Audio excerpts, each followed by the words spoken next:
আজ আমরা জানবো academic based model of curriculum design. মানে কারিকুলাম গঠন করার জন্য একাডেমিক বেসড যে মডেলটা আছে সেটা। এই যে মডেলটাকে আবার আরেকটা নামেও বলা হয়, সেটা হচ্ছে সাবজেক্ট সেন্টার্ড মডেল, মানে যেখানে সাবজেক্ট নলেজকে বেশি গুরুত্ব দেওয়া হয়। আর একটা নামে আছে কি, একটা হচ্ছে ডিসিপ্লিন বেসড মডেল। ডিসিপ্লিন মানে জ্ঞানের কোনো একটা বিষয়কে ডিসিপ্লিন বলে। এখানে কিন্তু শৃঙ্খলাকে ডিসিপ্লিন বলে সেটা নয়, এটা হচ্ছে জ্ঞানের একটা বিশেষ ক্ষেত্রকে বলা হয় ডিসিপ্লিন। সেই ডিসিপ্লিনকে কেন্দ্র করে যেই মডেলটা তৈরি হয়, যেই কারিকুলামটা গঠিত হয়, সেটাকে বলা হচ্ছে academic based model of curriculum, অথবা discipline based model of curriculum, কিংবা subject centre model of curriculum. আচ্ছা, তার আগে আমাদের জানতে হবে যে কারিকুলামটা কি। কারিকুলাম হলো যে কোনো ধরো শিক্ষাবর্ষে মানে স্টুডেন্টরা কি পড়াশোনা করবে, মানে হোয়াট স্টুডেন্ট লার্ন, মানে স্টুডেন্টরা কি শিখবে, ওয়াই কেনই বা শিখবে, এবং হাউ কিভাবে শিখবে, এই পুরো বিষয়টা যেখানে আলোচনা করা হয় সেই তাকে বলা হচ্ছে কারিকুলাম। আর এই কারিকুলামের অনেকগুলো বৈশিষ্ট্য থাকে, যে কি কি জিনিসগুলো কারিকুলামের মধ্যে থাকলে আমরা বলতে পারবো যে এটা একটা ভালো কারিকুলাম, বা এটাকে একটা কারিকুলাম বলা হয়। যেমন হচ্ছে দেখো সাবজেক্ট কন্টেন্ট, মানে যে কোনো কারিকুলাম বা পাঠ্যক্রমের মধ্যে কি থাকবে, একটা সাবজেক্ট কন্টেন্ট থাকবে, যে কোন বিষয়ের কারিকুলাম এটা হতে চলেছে, সেই বিষয়ে মানে সেই সাবজেক্ট বা সেই বিষয়ের যা যা পড়তে হবে সেই জিনিসগুলো থাকবে। তারপরে কি থাকবে, লার্নিং অবজেক্টিভ থাকবে, মানে লার্নিং অবজেক্টিভ মানে শিখন উদ্দেশ্য। এই যে বললাম যে কেন স্টুডেন্টরা শিখবে, ওয়াই স্টুডেন্ট লার্ন, সেই যে ওয়াই এর উত্তরটা কোথায় থাকবে, এই লার্নিং অবজেক্টিভের মধ্যে, মানে শিখনের উদ্দেশ্য। শিশু যে কেন শিখবে তার উদ্দেশ্যটা হচ্ছে এই কারিকুলামের এই জায়গাতে থাকবে। মানে মোটমাট কথা, কারিকুলামের মধ্যে একটা অবজেক্টিভ থাকবে যে স্টুডেন্ট কেন শিখবে। তারপরে ধরো টিচিং মেথডস। টিচিং মেথড মানে যেই অবজেক্টিভ অনুযায়ী আমরা কন্টেন্টটাকে সাজালাম, সেই কন্টেন্টটা বা সেই সাবজেক্ট নলেজটা টিচার কোন ওয়েতে দেবে, টিচার কিভাবে বোঝাবে, সেটা হচ্ছে টিচিং মেথডসটা কারিকুলামের মধ্যে থাকে। যে কোনো সেটা বিভিন্ন ধরনের কারিকুলাম, আজকে আমরা যেটা পড়ছি সেটা একাডেমিক বেসড কারিকুলাম মডেল, ঠিক আছে। তারপরে দেখো লার্নিং অ্যাক্টিভিটিস। লার্নিং অ্যাক্টিভিটিস মানে টিচার যেভাবে পড়াচ্ছে সেটা তো টিচিং মেথড, কিন্তু লার্নাররা কোন ধরনের কাজকর্ম করলে তাদের মধ্যে পার্টিকুলার সেই সাবজেক্টের নলেজটা আসবে। আচ্ছা, সে তো চলে এলো স্টুডেন্টদের কিভাবে তারা অ্যাক্টিভিটি করলে শিখবে। এবার শেখা তো হয়ে গেল, শেখার পরে কি হবে, অ্যাসেসমেন্ট স্ট্র্যাটেজিস। মানে এর মধ্যে এই কারিকুলামের মধ্যে বলেও দেওয়া থাকবে যে স্টুডেন্টরা তো শিখলো, কিন্তু সেই স্টুডেন্টরা কি শিখলো, সেটা কতটা শিখতে পারলো, সেটা এই অ্যাসেসমেন্টের মধ্যে দিয়ে বুঝতে পারবো। তার মানে হচ্ছে কারিকুলাম মানে আমরা তাহলে কি বুঝলাম, যে যার মাধ্যমে স্টুডেন্ট কি শিখবে, কেন শিখবে, কিভাবে শিখবে, সেটার উত্তর দেওয়া হয়। আর সেই উত্তর দেওয়ার জন্য কি থাকে, একটা সাবজেক্ট কন্টেন্ট থাকে, আর তার জন্য একটা উদ্দেশ্য ঠিক করা হয়। সেই উদ্দেশ্য অনুযায়ী টিচার পড়ায়, এবং সেই টিচার পড়াতে পড়াতে স্টুডেন্টের কি কি অ্যাক্টিভিটি করিয়ে সেই সাবজেক্ট কন্টেন্টটা তাদের মধ্যে দেওয়ার চেষ্টা করে, সেটা হচ্ছে লার্নিং অ্যাক্টিভিটিস। তারপরে যা শিখলো সেটাকে অ্যাসেসমেন্ট করলো, বা সেটা একটা মূল্যায়ন বা পরিমাপ করলো, ঠিক আছে। তারপরে দেখো এই যে একাডেমিক বেসড মডেলটা, সেটা যে চিফ কন্ট্রিবিউটার্স, মানে যাদের যাদের অবদান আছে যে এই মডেলটা তৈরি করার পেছনে, তাদের মধ্যে একজন হচ্ছে জেরমি ব্রুনার। ব্রুনারের যে মডেলটা আছে সেটা হচ্ছে ডিসিপ্লিন বেসড কারিকুলাম। ব্রুনার কি বলেছিলেন দেখো, যে যে কোনো একটা বিষয় যেটা আমরা শিখি, সেটা ধরো একটা ওয়ানের বাচ্চার ক্ষেত্রে কিন্তু সমস্ত ইতিহাসের যা যা জিনিস আছে সব শিখিয়ে দেওয়া হয় না একবারে।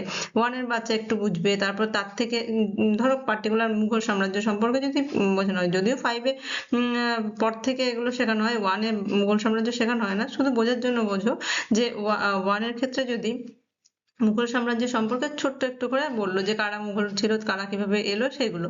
তারপর যখন টুতে উঠলো তখন তার থেকে আরেকটু বাড়িয়ে বললো যে তাদের সামাজিক অবস্থা কি ছিল, এই সমস্ত বিষয়গুলো করলো। আবার থ্রিতে করলো তার থেকে একটু বেশি। এই যে ডিসিপ্লিন বেসড কারিকুলাম, ব্রুনার যেটা বলেছে যে ধাপে ধাপে ধাপে ধাপে সেটা কি হবে, বাড়বে। মানে একটা বিষয় কিন্তু বিষয়টা একেবারে ছোট স্তরে যখন থাকবে তখন অল্প পড়বে, কিন্তু আস্তে আস্তে যত বড় হবে তত তাদের মধ্যে ওই পার্টিকুলার বিষয়েরই আরো বেশি বেশি বেশি বেশি করে নলেজ দেওয়া হবে। আর একটা হচ্ছে দেখো, র্যালফ টাইলর নামে একজন লোক বা একজন শিক্ষাবিদ, যিনি কিনা অবজেক্টিভ বেসড কারিকুলাম করেছেন। আমরা এইমাত্র দেখলাম দেখো যে কারিকুলামের মধ্যে একটা কি থাকে, যে লার্নিং অবজেক্টিভ থাকবে। আর এই র্যালফ টাইলর কি বললো, যে অবজেক্টিভ ওরিয়েন্টেড কারিকুলাম, মানে এই অবজেক্টিভটাই আসল উদ্দেশ্য হবে এই কারিকুলাম গঠনের। আর একজন কে আছেন, একজন হিলদা তাবা। হিলদা তাবা বলেছে যে এই যে কারিকুলামটা গঠিত হবে এটা সিস্টেমেটিক ওয়েতে হবে। অনেকটা দেখো ওই জেরোম ব্রুনার যেরকম বলেছেন যে যে কোনো কারিকুলাম তৈরি করতে গেলে কি ধাপে ধাপে ধাপে ধাপে হতে হবে, সেরকম হিলদা দাও এরকম একটা সিস্টেমেটিক ওয়েতে যে একাডেমিক বেসড মডেলগুলো কিভাবে তৈরি হবে সে একটা রূপরেখা দিয়েছে। তা এদের তিনজনকেই সাধারণত চিফ কন্ট্রিবিউটার্স বলা হয় কিসের, এই একাডেমিক বেসড মডেলের। এবার দেখবো যে একাডেমিক বেসড মডেলটা কিসের উপর জোর দেয়। এটা বেশিরভাগ সাবজেক্ট নলেজের উপর বেশি জোর দিচ্ছে, তাই জন্য এখানে কি বলছে যে স্ট্রাকচার্ড নলেজের উপর জোর দিচ্ছে, মানে সাবজেক্ট যে ম্যাটারটা থাকবে সেটা যেন স্ট্রাকচার্ড ওয়েতে হয়, যেন পরপর হয় বা অর্গানাইজড ওয়েতে এটা গঠিত হয়। তারপর বলছে যে ডিসিপ্লিনারি কন্টেন্ট। ডিসিপ্লিনারি কন্টেন্ট মানে কি, যে এটার একটু আগে বললাম যে ডিসিপ্লিন মানে হচ্ছে কোনো একটা জ্ঞানের ক্ষেত্র, তার উপর যেই জ্ঞানের ক্ষেত্রের উপরে আমরা একাডেমিক বেসড মডেলটা তৈরি করতে চলেছি সেই পার্টিকুলার জ্ঞানের ক্ষেত্রের উপরেই কিন্তু আমাদের কন্টেন্টটা নিতে হবে। যেমন যদি আমরা অঙ্কের কোনো একটা মডেল তৈরি করতে যাই তাহলে শুধুই অঙ্কের সমস্ত বিষয়গুলোকে দিতে হবে। যদি আমরা সায়েন্সের কোনো একটা বিষয় দিতে চাই তাহলে সায়েন্সের শুধু, সায়েন্স বলতে দেখা গেল ধরো লাইফ সায়েন্সের বিষয়, তাহলে সেখানে কিন্তু ফিজিক্যাল সায়েন্সের বিষয়টা ওই ডিসিপ্লিনারি কন্টেন্টের মধ্যে যাবে না, শুধু লাইফ সায়েন্সের বিষয়টাই যাবে। যদি দেখা যায় যে আমি হিস্ট্রির কোনো একটা কন্টেন্ট তৈরি করতে চাইছি, সেখানে কিন্তু আমার লিটারেচারের কোনো জিনিস দিলে চলবে না, হিস্ট্রি তো হিস্ট্রির জিনিসগুলোই দিতে হবে। তার মানে এটা কি ডিসিপ্লিনারি কন্টেন্টের উপর বেশি জোর দিচ্ছে। আর একটা কিসের উপর জোর দিচ্ছে, যে ইন্টেলেকচুয়াল ডেভেলপমেন্ট। ইন্টেলেকচুয়াল ডেভেলপমেন্ট মানে কি, আমরা জানি যে এডুকেশন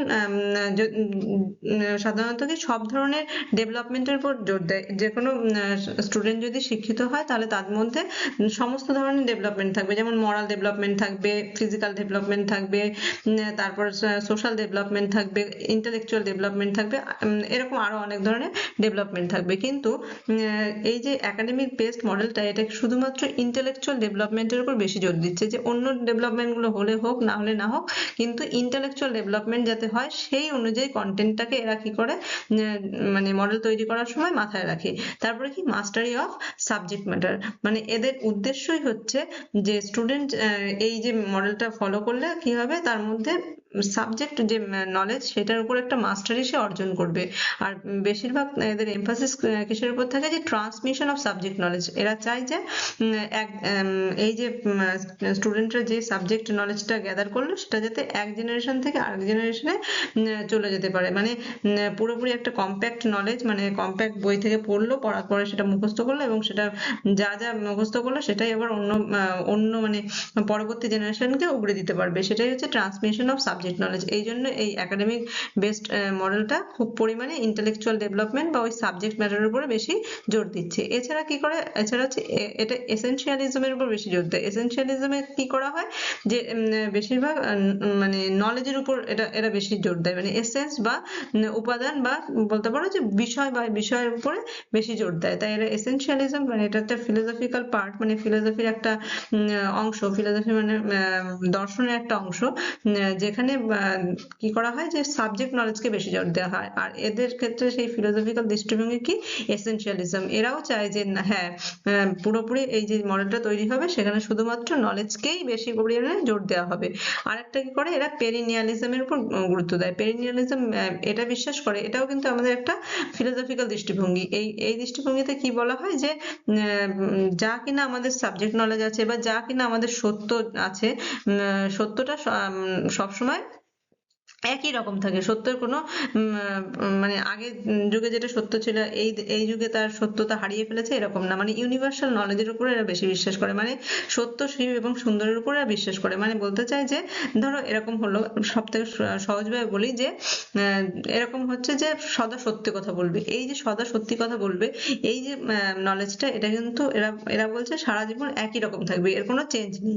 পেরিনিয়ালিজম এটাই বিশ্বাস করে। আর একাডেমিক বেসড মডেলের যারা প্রণেতা তারাও বিশ্বাস করে যে এমন এমন সাবজেক্ট ম্যাটার গুলো রাখতে হবে যেটা সময়ের পরিবর্তনে কোনো চেঞ্জ হবে না, এমন জিনিসগুলোকে দিয়ে কি করতে হবে, যে একাডেমিক বেসড মডেলটার কন্টেন্টটা বানাতে হবে। এবার দেখে নেব একাডেমিক বেসড কারিকুলাম মডেলের ক্যারেক্টারিস্টিক্স গুলো কি। এটা আমরা দেখলাম যে একাডেমিক বেসড, তার মানে হচ্ছে কি ডিসিপ্লিন বেসড বা সাবজেক্ট বেসড। তাই জন্য এটা প্রধান বৈশিষ্ট্যটাই কি, যে এটা সাবজেক্ট সেন্টার, মানে কোনো একটা নির্দিষ্ট সাবজেক্টকে কেন্দ্র করে এটা গড়ে ওঠে। যদি অঙ্কের জন্য হয় তাহলে অঙ্কের সাবজেক্ট, বা যদি ভূগোল হয় তাহলে সেই ভূগোল বিষয়ের। তারপরটা কি কন্টেন্ট সেন্টার্ড, মানে এই যে সাবজেক্টটা ধরে নিলাম যে হয় অঙ্ক নয় ভূগোল নয় বিজ্ঞান, যাই হোক না কেন, তার যে কন্টেন্ট, তার যে বিষয়টা, মানে অঙ্কের বিষয়টা অঙ্কের মধ্যেই রাখবো, ভূগোলেরটা ভূগোলে, ভূগোলের মধ্যে কোনো ইতিহাসের কন্টেন্ট ঢুকবে না, কিংবা বিজ্ঞানের যেটা হচ্ছে তার মধ্যে কোনো লিটারেচারের কন্টেন্ট ঢুকবে না। তার মানে কি যে পুরোপুরি যে সাবজেক্টটা নিচ্ছে তারই কন্টেন্টকে বেস করে এটা তৈরি করা হয়।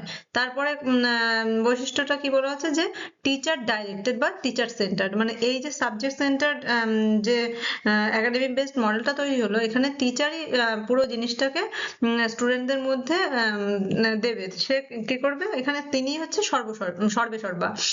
তারপরেরটা কি বলছে স্ট্রাকচার্ড অ্যান্ড সিস্টেমেটিক, এই যে সাবজেক্ট সেন্টারে যে কন্টেন্ট গুলো নেওয়া হচ্ছে সেটা পুরোপুরি একটা পদ্ধতিগতভাবে বা একটা অর্গানাইজড ওয়েতে এটাকে করা হয়।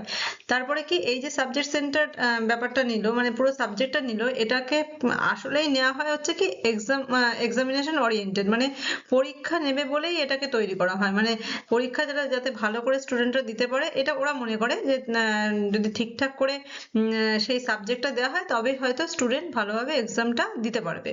তারপরে কি বলছে যে স্ট্যান্ডার্ডাইজ লার্নিং আউটকামস, আর এখানে কি করা হয় যে লার্নিং আউটকাম মানে কি এই যে সাবজেক্টটা ঠিক করা হলো তার মাধ্যমে স্টুডেন্টরা যা শিখবে সেইগুলো সবার একই রকম হবে। মানে এখানে কিন্তু ইন্ডিভিজুয়াল ডিফারেন্সকে মানা হচ্ছে না, এখানে বলা হচ্ছে যে এই যে সাবজেক্টটা দেওয়া হলো, যার কন্টেন্টটাকে ঠিক করলো টিচার, সেগুলোকে পড়ালো, পড়ানোর পরে কি হচ্ছে যে এক্সামিনেশন হলো, তাতে প্রত্যেকটা স্টুডেন্টের একই রকম ফলাফল হবে, আলাদা আলাদা ফলাফল হবে না। মানে কি একই সাবজেক্ট পড়লে একই রকম মানে আউটকাম বা ফলাফল আশা করেই এই একাডেমিক বেসড কারিকুলামটা তৈরি হয়। আরেকটা বৈশিষ্ট্য এটা হচ্ছে sequential progression of subject matter, মানে এই যে সাবজেক্ট ম্যাটারটা নেওয়া হয়েছে বা যে বিষয়টা নেওয়া হচ্ছে এটা সিকোয়েন্সিয়াল প্রগ্রেশন, মানে পরপর ধাপে ধাপে একটু বাড়বে। যেমন আমরা আগের উদাহরণতে দেখলাম যে ওয়ান এর ক্ষেত্রে যে সাবজেক্টের যেটুকু জ্ঞান থাকবে, টু এর ক্ষেত্রে তার থেকে একটু বেশি, থ্রির ক্ষেত্রে তার থেকে একটু বেশি, মানে প্রত্যেকটা স্তরে স্তরে সাবজেক্টের নলেজটা বাড়তেই থাকবে, মানে কি সিকোয়েন্সিয়াল প্রগ্রেশন, মানে ক্রমিক ভাবে বাড়তে থাকবে। এতক্ষণ আমরা দেখলাম যে একাডেমিক বেসড মডেলের তার ফোকাসটা কোন কিসের উপর থাকে, তার বৈশিষ্ট্যগুলো কি কি। এবার দেখে নেবো যে কোন কোন উপকরণগুলো এর মধ্যে দেয়া হয়। প্রথমটা হচ্ছে অবজেক্টিভস, আমরা একটু আগে দেখলাম আর একটু ভালো করে দেখছি, সেটা হচ্ছে অবজেক্টিভস থাকবে, তার মানে কি উদ্দেশ্য থাকবে। এই উদ্দেশ্যটা কিন্তু থাকে কিসের জন্য, যে যে জিনিসটা, যে একাডেমিক ডিসিপ্লিনটা আমরা নিলাম, কি তার লক্ষ্য, সেই লক্ষ্যটাকে ভালোভাবে ডিফাইন করার জন্যই এই অবজেক্টিভসটা নেওয়া হয়। আর এই অবজেক্টিভস এর মধ্যে বেশিরভাগ জোর দেওয়া হয় কগনিটিভ ডেভেলপমেন্টের উপর, মানে বাচ্চার জ্ঞানমূলক বিকাশটা কতটা ভালো হবে তার উপর নির্ভর করেই কিন্তু এই অবজেক্টিভটাকে সেট করা হয়। আর জ্ঞানমূলক বিকাশ মানে কি বুদ্ধির বিকাশ হবে, বুদ্ধির বিকাশের দিকে বেশি নজর দেওয়া হয়। তারপর পরের যে পয়েন্টটা ওরা ফোকাস করে সেটা হচ্ছে, বা যেটা কম্পোনেন্ট, সেটা হচ্ছে কন্টেন্ট সিলেকশন। কন্টেন্ট সিলেকশন মানে হচ্ছে আমরা আগেরটাও দেখেছিলাম যে উদ্দেশ্য অনুযায়ী আমাদের কন্টেন্ট সিলেকশন করতে হয়। সেই কন্টেন্ট বা বিষয়টা কিসের উপর বেস করে হয়, যে পুরোপুরি একটা সংগঠিত একটা একাডেমিক ডিসিপ্লিনের উপর হয়।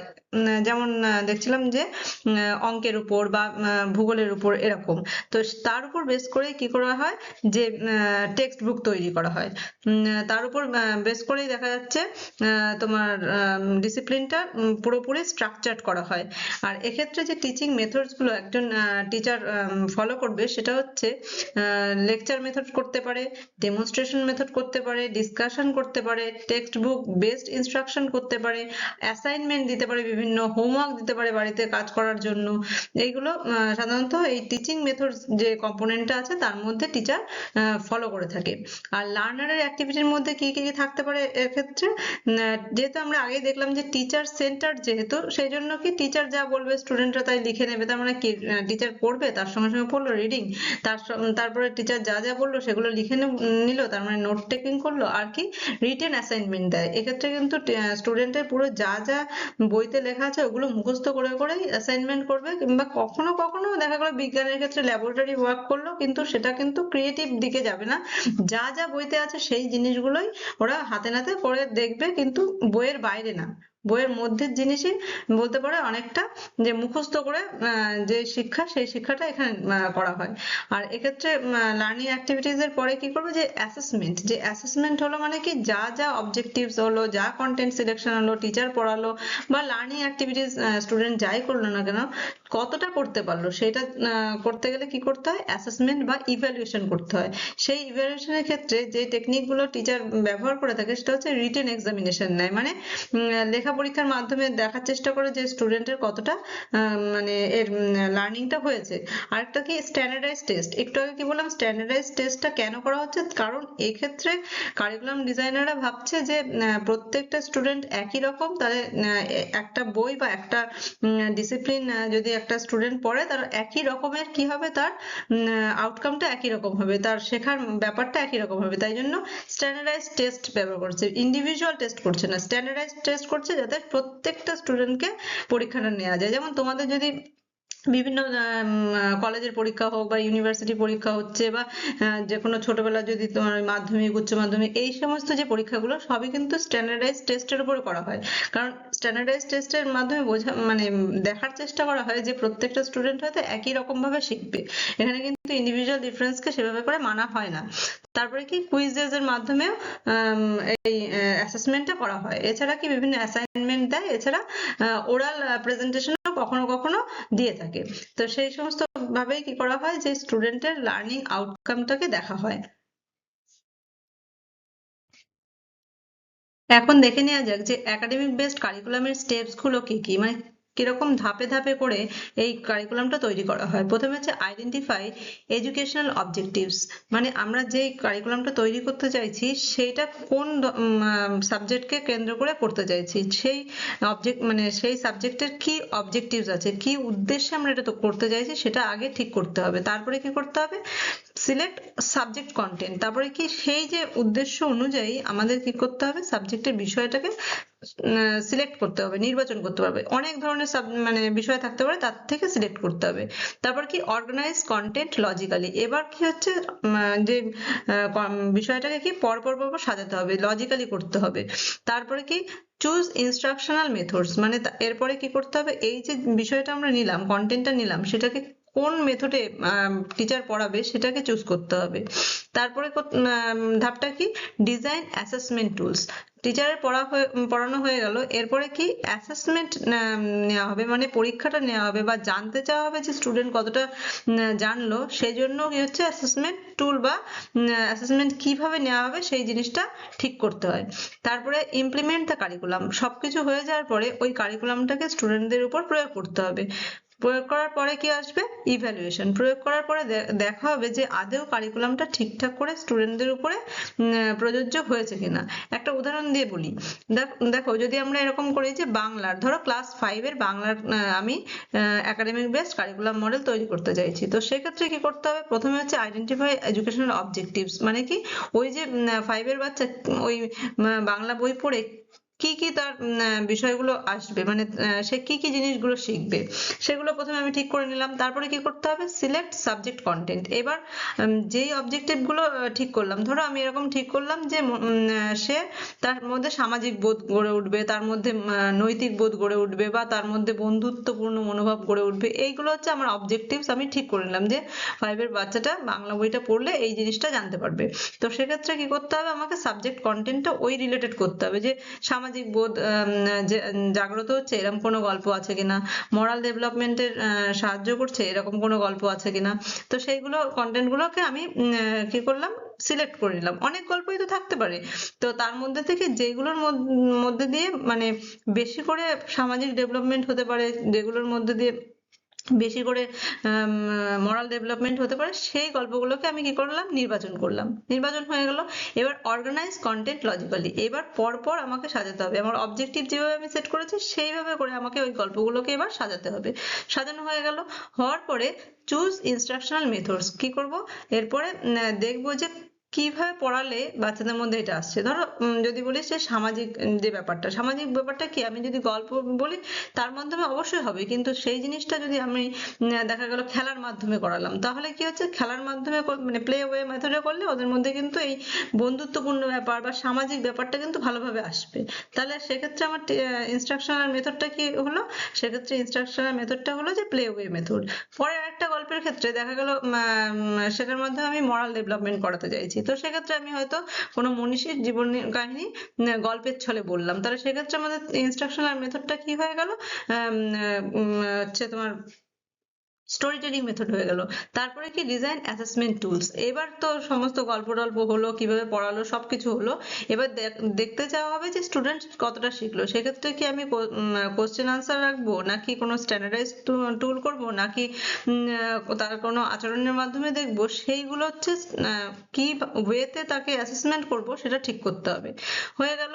হয়ে যাওয়ার পরে কি করতে হবে, ওই পুরো বিষয়টাকে এবার ওই কারিকুলামটাকে সব জায়গাতে, মানে ধরো পশ্চিমবঙ্গের প্রত্যেকটা জায়গাতে মানে স্কুলগুলোতে পড়ানোর জন্য দেওয়া হলো।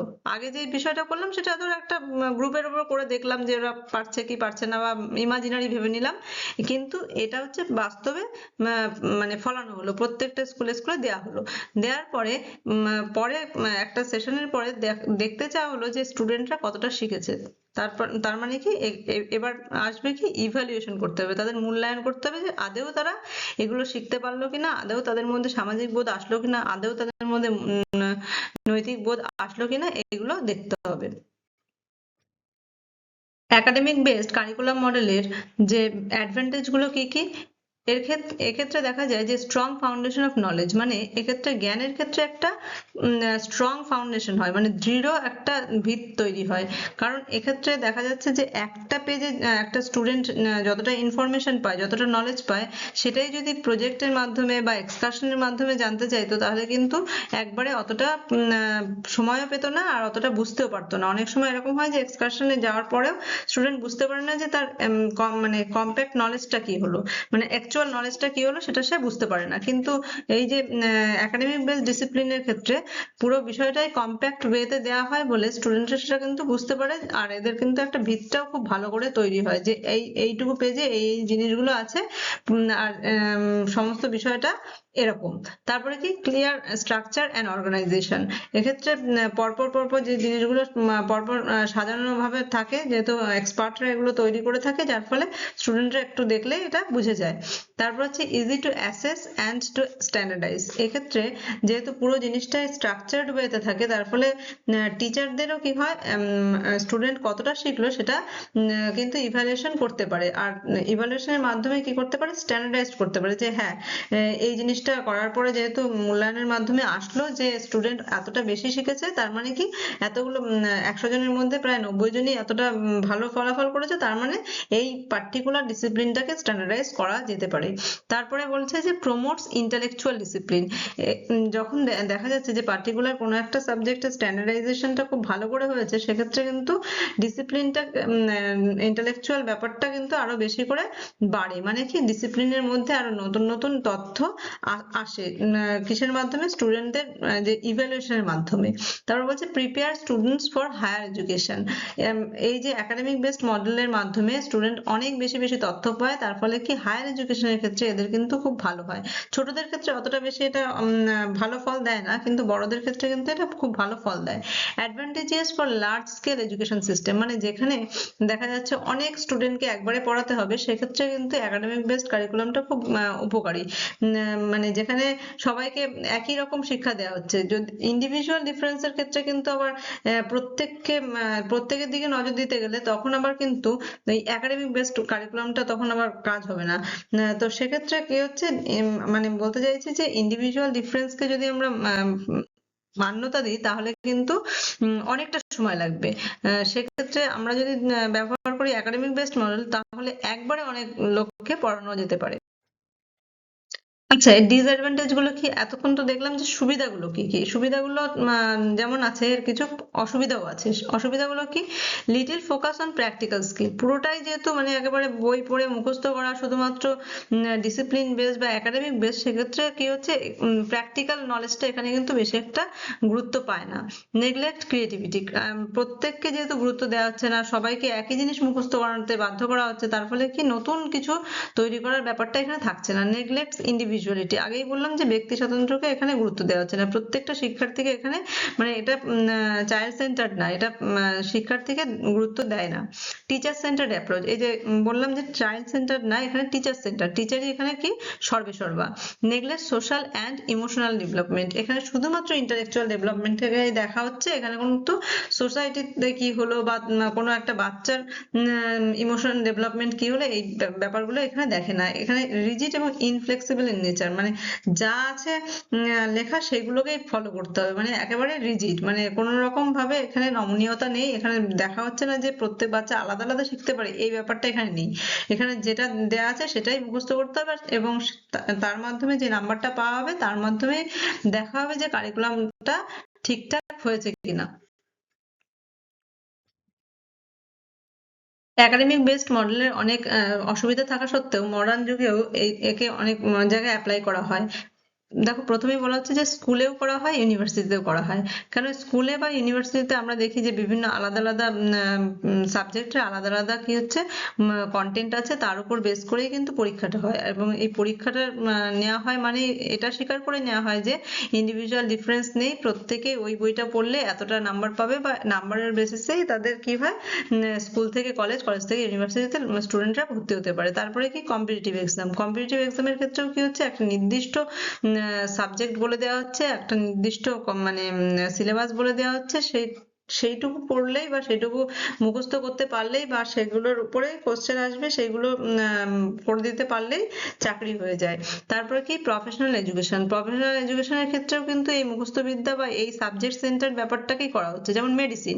মেডিসিনের ক্ষেত্রে কিন্তু সাবজেক্ট সেন্টার অবশ্যই আমাদের দরকার, কারণ মেডিসিনের ক্ষেত্রে আমরা দেখা গেল কারো জ্বর হয়েছে, সেক্ষেত্রে আমি যদি ক্রিয়েটিভিটি করতে যাই তাহলে হয়তো সেই লোকটার সমস্যা হয়ে যাবে। তাহলে সেক্ষেত্রে আমার কি করতে হবে, মুখস্থ করতে হবে কিছু কিছু মেডিসিনের নাম মুখস্থ করতে হলো, কিংবা যদি বলি ল এর ক্ষেত্রে কি হচ্ছে, কনস্টিটিউশন যা আছে তাই আমাদের মুখস্থ করতে হবে, এবং তাই আমাদের কোনো লোক সেই কনস্টিটিউশনের বিরুদ্ধে যাচ্ছে কি যাচ্ছে না সেই জিনিসটা দেখতে হবে। এক্ষেত্রে কিন্তু আমার নতুনত্বের কোনো ব্যাপার নেই, যা আছে ফিক্সড সেটাই আমার মুখস্থ করতে হবে।